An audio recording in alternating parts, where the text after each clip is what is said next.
The autumn rain painted the streets of Manhattan in silver streaks as Alexander Chen stepped out of his sleek Mercedes, $1,000 Italian shoes clicking against the wet pavement. At 32, Alexander had built his tech company from the ground up, transforming a simple app idea into a multi-million-dollar empire. His life was a carefully orchestrated symphony of board meetings, investment deals, and charity galas where champagne flowed like rivers and conversations rarely touched the soul. But on this particular evening, fate had other plans. As Alexander rushed toward the entrance of the Grand Celestial Hotel, where another networking event awaited, he collided with someone at the revolving door. His coffee splashed across his designer suit, and he heard a soft gasp, followed by the sound of something clattering to the ground. "I'm so sorry." A gentle voice reached his ears, melodious, despite the embarrassment it carried. Alexander looked down to see a young woman kneeling on the ground, her slender fingers searching for what he realized was a white cane that had rolled away. Her long, dark hair cascaded over her shoulders, framing a face of extraordinary beauty, delicate features, porcelain skin, and eyes that held a distant, unfocused quality.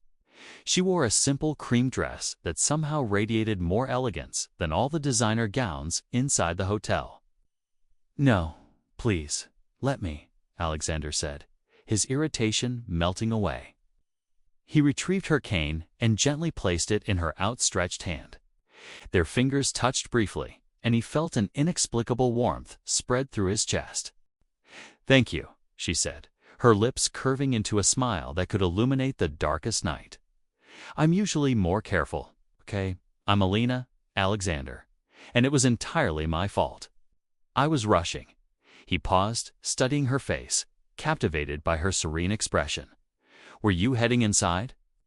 Elena shook her head, raindrops glistening in her hair like diamonds. "No, I was just walking. I love the sound of rain on the city streets. Each drop tells a different story." Alexander found himself smiling genuinely for the first time in months. "Would you like some company?" "I suddenly find my meeting far less important than I thought." Over the following weeks, Alexander found himself drawn to Elena like a moth to flame. They met in coffee shops where she would describe the taste of vanilla lattes with such poetry that he experienced coffee anew. They walked through Central Park, where Elena would identify birds by their songs and flowers by their fragrance, teaching Alexander to experience the world through senses he'd long neglected. Elena lived in a modest studio apartment in Brooklyn, surrounded by Braille books and a life of beautiful simplicity. She worked at a community center, teaching music to children, and seemed to possess an inner richness that made Alexander's penthouse feel hollow in comparison. "You know what I love most about not seeing?" Elena said one evening as they sat on her small balcony, the city humming below them.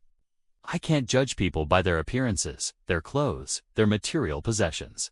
I only feel their essence, their kindness, the truth of their hearts." Alexander held her hand, feeling something shift inside him. For the first time, someone valued him not for his wealth or status, but for the person he was becoming in her presence.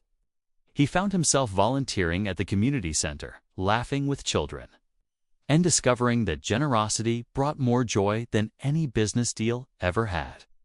He began to fall in love deeply, irrevocably in love with this blind woman who saw more clearly than anyone he'd ever known. 6 months later, on a rooftop garden where jasmine perfumed the air and string lights twinkled like earthbound stars, Alexander got down on one knee. His hands trembled as he opened a velvet box containing a simple but elegant ring. "Elena, you've taught me to see the world with my heart instead of my eyes. You've shown me that true wealth isn't in my bank account, but in moments like these. In the sound of your laughter, in the kindness you show everyone you meet." "I don't have much to offer beyond my love," but Alexander Elena interrupted gently, tears streaming down her beautiful face. "There's something I need to tell you first." Elena took a deep breath, her composure wavering for the first time since he'd known her. "My full name is Elena Vasquez. I'm the CEO and founder of Vasquez Global Enterprises." Alexander's mind reeled. Vasquez Global Enterprises was one of the largest humanitarian investment firms in the world, with a net worth in the billions. Elena Vasquez was a legend in business circles, a mysterious figure who built an empire focused on social impact, renewable energy, and education for underprivileged communities worldwide. "I lost my sight in a car accident when I was 23, Elena continued, her voice steady despite the tears. "The same accident that killed my parents. I inherited their company, and instead of letting my disability define me, I transformed it into something that could change the world. But with wealth came loneliness. People saw my money, my power, my blindness, but never me." She reached out, finding his face with her gentle touch. "So I created a separate life. One rented that modest apartment, volunteered at the community center, and lived simply.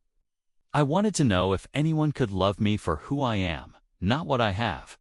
And then I literally bumped into you. You've been testing me."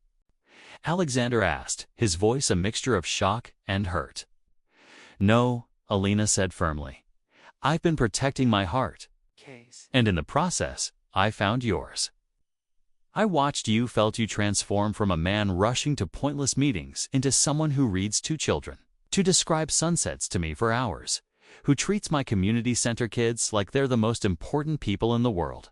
You fell in love with a blind girl you thought had nothing, which told me everything about the richness of your character." Alexander sat back, processing this revelation. Then, slowly, he began to laugh, a deep, genuine laugh that came from his soul. "So you're telling me that I, a millionaire, have been trying to impress you with my humble volunteer work, while you're actually a billionaire who could buy my entire company with your quarterly earnings?" Elena's face broke into a radiant smile, and she began laughing too. "Yes, is that okay?" Alexander pulled her close, the ring still clutched in his hand. "Elena, I fell in love with a woman who teaches children music, who finds beauty in rainfall, who sees the world more clearly without sight than most people do with perfect vision. Whether you live in a studio apartment or a palace doesn't change the fact that you are the most extraordinary person I've ever met." "So," Elena whispered, "about that proposal." Alexander slipped the ring onto her finger. "Elena Vasquez, blind billionaire and keeper of my heart, will you marry me?" "Yes," she said, pulling him into a kiss that felt like coming home. 1,000 times yes. A year later, Alexander and Elena stood together at the opening ceremony of the Vasquez-Chun Foundation, a joint venture combining their resources to create community centers, schools, and opportunities for people with disabilities worldwide. Alexander had merged his tech company into Elena's empire, discovering that true success was untamed building his own kingdom, but in partnering with someone's vision, ironic as it was aligned perfectly with his own. The press called it the wedding of the century when they married in an intimate ceremony at the same community center where they spent so many afternoons. Instead of expensive favors, they gave each guest a donation certificate in their name to various charities. Instead of a 7-tier cake, they served simple cupcakes made by the children Elena taught. As they danced their first dance, Elena whispered, "Can you describe how we look together?" Alexander held her closer, his voice thick with emotion. "We look like two people who discovered that the heart sees clearer than eyes ever could. We look like proof that love isn't about what you have, but who you become in its presence. We look like the beginning of something beautiful. And you," Elena added, with a mischievous smile, "look like a millionaire who won the lottery by falling in love with a blind girl." "No," Alexander corrected softly, kissing her forehead. "I look like the richest man in the world because I fell in love with you."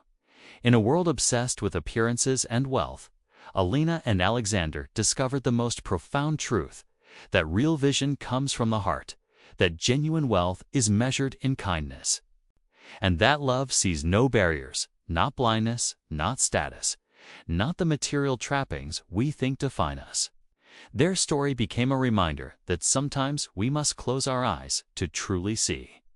That vulnerability is strength, and that the greatest fortune we can possess is finding someone who loves us not for what we have, but for who we are when everything else is stripped away. Because in the end, we are all millionaires when we're rich in love, and billionaires when we're wealthy in compassion. And Elena and Alexander, they were infinite in both.